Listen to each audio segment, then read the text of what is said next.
একটু বসেন, 2-4টা মিনিট ওঠানামা করবেন না, ডিস্টার্ব হয়। আগেই বলেছে এটা কোরআন ক্লাস। আল্লাহ যেন এই আয়াত দ্বারা আমাকে ডেকে বলছেন, এ নূর মোহাম্মদ সিরাজি, ওর সভাপতি সাহেব, ও জনাব সভাপতি রেজাউল করিম সাহেব, দাঁড়াও এখানে, দাঁড়াও, স্ট্যান্ড আপ। আল্লাহ যেন ডেকে ডেকে একজন একজন করে ডাকছেন, ও আব্দুল্লাহ, আব্দুল করিম, আব্দুল খালেক, আব্দুল মালেক, খাদিজা, রোকাইয়া, ও ফাতেমা, দাঁড়াও। আল্লাহ ডেকে ডেকে বলছেন দাঁড়াও। একজন একজন করে ডেকে ডেকে রব্বুল আলামিন বলছেন দাঁড়াইয়া যাও। আল্লাহ যেন আসামির কাঠগড়ায় দাঁড়াইয়া নিয়ে বলতেছেন, বান্দারে তুই একটা বার খেয়াল করছিস নাকি আমি রব্বুল আলামিন তোকে কত হাজার কোটি নিয়ামত দিয়েছি? তবে শুনে রাখ, আমি রব্বুল আলামিন এই নিয়ামত সম্পর্কে অবশ্যই তোদেরকে জিজ্ঞাসা করবই করব। কথা বলেন ঠিক কিনা?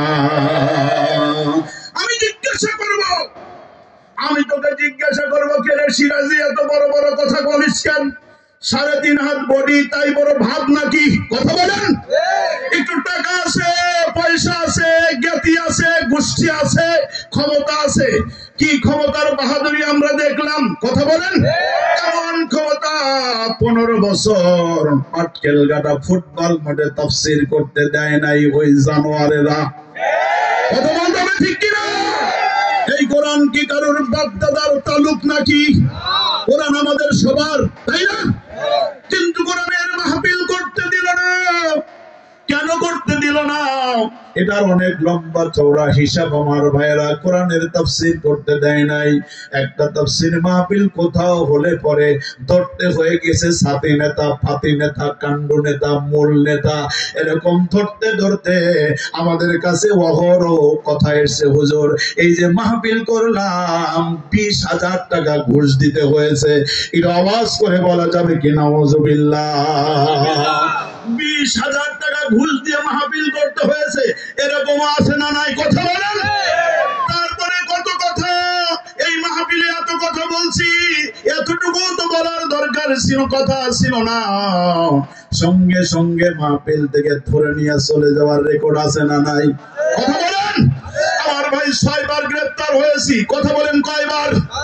কিন্তু 6 বার গ্রেফতার তো কিচ্ছু না। একবার গ্রেফতার হয়েছিলাম, 9 মাস জেল খেটেছি। ওই একবার জেল খেটেছি 9 মাস। ওই 9 মাস জেল খাটার মধ্যে হুজুর বারবার বলতেছিলেন, হুজুরের সাথে কোরআনের পাখির সাথে জেলখানায় ছিলাম, কি যে মজা, কি যে আনন্দ। ওই যে কাশিমপুর এক, ওখানে যাওয়ার সুযোগ হয়ে গেল, অত্যন্ত স্ট্র্যাটেজি নিয়ে সেখানে ঢুকে গেলাম। একটু খেয়াল করেন, আল্লামা সাঈদী রাহিমাহুল্লাহর সাথে জেলমেট হয়ে গেলাম। শুধু জেলমেট না, রব্বুল আলামিন বলল, সিরাজি রে আমি তোকে কোরআনের পাখি আল্লামা সাঈদীর খাদেম বানায়া দিলাম। আমার বন্ধুগণ, আমার ভাইয়েরা, আমি যাকে প্রথম যেদিন দেখলাম তাকে, আমার বন্ধুগণ, জেলখানার মধ্যে কাশিমপুরে আমার প্রিয় নন্দিত মুফাসসিরে কোরআন, বিশ্ব নন্দিত মুফাসসিরে কোরআন, কোরআনের পাখিকে যেদিন দেখলাম, বিশ্বাস করেন আমার ইউটিউবে ওয়াজ আছে, আমি সেখান থেকে এসে পাবনা দারুল আমান ট্রাস্টে ওয়াজ করেছিলাম, কয়েক হাজার না লক্ষাধিক লোকের সামনে। আমি সেখানে বলেছিলাম, আমার হুজুর আমাকে একদিন ডেকে বললেন, কিরে সিরাজি, ও বেটা, তুমি আমাকে খেদমত করো। এত খেদমত করার চেষ্টা করেছি,